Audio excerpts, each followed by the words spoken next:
All right, guys, what's going on? Welcome in. So, funny enough, yesterday, late last night, I was actually watching Albert Breer's live stream, and he was pretty much just answering questions, answering fan questions, what's going on with the draft, and just different positions, all over the board. Whether it's actual players, front office, coaches, which direction teams are leaning in. And of course, there was a question that came up about the New York Jets. It's not an Aaron Rodgers video, but the question was, what direction are the Jets leaning in with the 13th overall pick? Is offensive line in play, is offensive tackle in play? And Breer not only just said yes, but the two that he linked to the Jets, number one, Broderick Jones, and number two, Darnell Wright, right tackle from the Tennessee Volunteers. Now, in regards to Jones, it's not too surprising here. I mean, we've literally had mocks really right around the time that the mock draft season started up until today. Right, literally today, mock drafts are coming out all over the place with Broderick Jones going 13 to the New York Jets. It's not ultra surprising. And look, Broderick, he's an awesome prospect when we look at physical upside, when we look at raw power, when we look at just a road grader at the tackle position, somebody who has an extremely high ceiling, somebody who can develop. And he definitely strikes me as a Joe Douglas type of guy. And also, of course, factoring in what he was able to do last season at left tackle for Georgia. An absolute machine, production all over the place. He was a beast. But Darnell Wright's interesting, okay, because you look at where he's projected to go. People are saying mid first. People are saying late first round pick. I know the Buffalo Bills have interest in Wright. I know the Green Bay Packers, ironically enough, have a lot of interest in Darnell Wright. But is 13 too high? I would love to hear your thoughts down below in the comment section. I think for me, when I just look at Darnell as a prospect, I'm really liking what I'm seeing. 6'5", 330. I think when we're looking for a guy who could just hit the ground running, plug and play, day one starter without the red flags, without the question marks, Darnell's probably the best bet at right tackle here. Physically, he checks all the boxes. He can move well. The strength is there. Length is good. It's not like insane length, but it's definitely good enough. I think Darnell can easily step into this Jets, right tackle situation, win the job, and not look back, right? Especially when we start looking at production in the running game, Darnell Wright, I feel like, will have zero problems at the pro level in that department. And listening to how Saleh wants to build the offense, knowing how talented of a running back room that the Jets have, it just makes sense to build off of the run, right? Play action.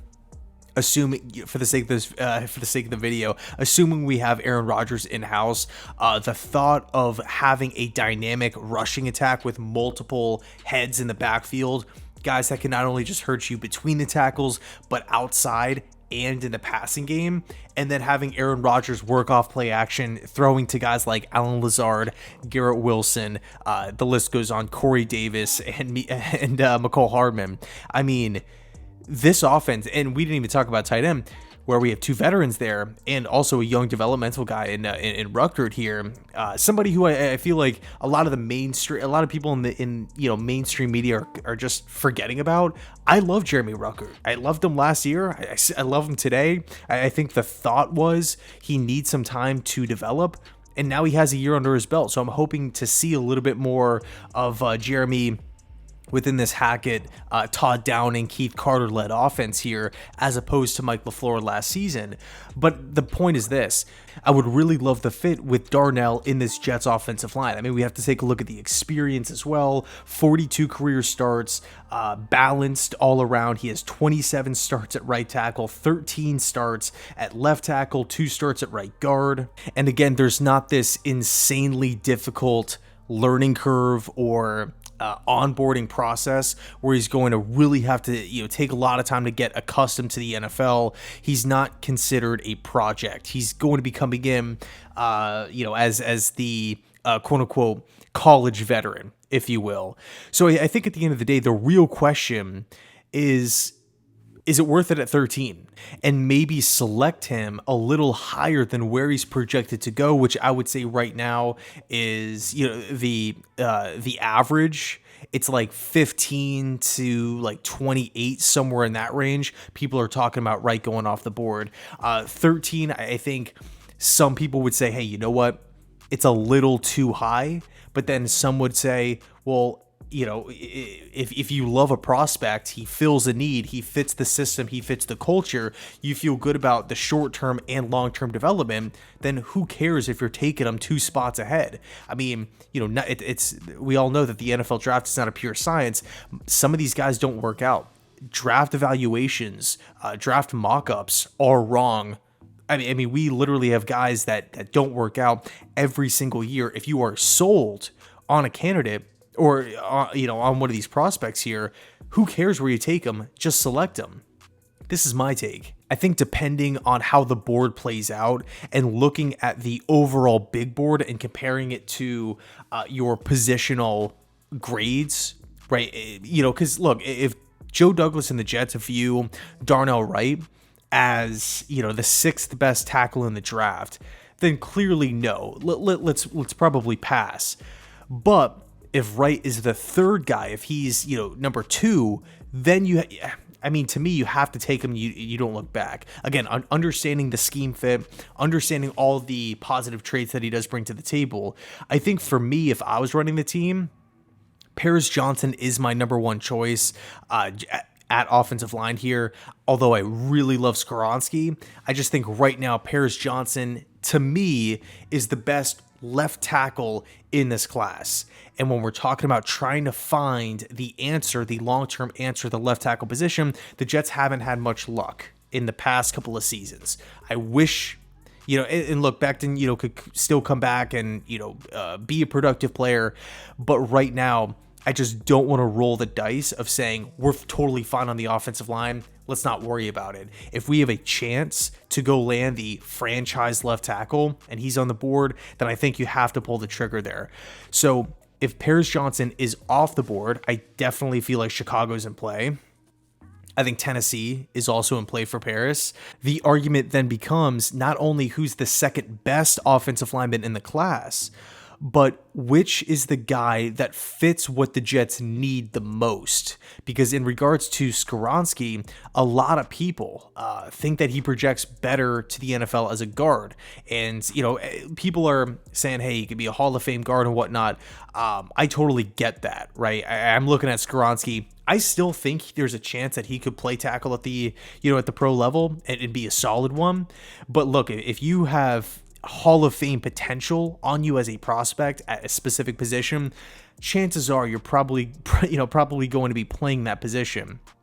I think right now, if I had my choice between Skovronsky, Broderick Jones, and Darnell Wright here, assuming Paris Johnson is off the board, I think I have to go Skovronsky. I think I would take that pick and say, hey, you know what? We're getting the 2nd best, arguably the best offensive lineman in the class, a guy who is versatile, can play multiple positions. People are comparing him to Elijah Vera Tucker.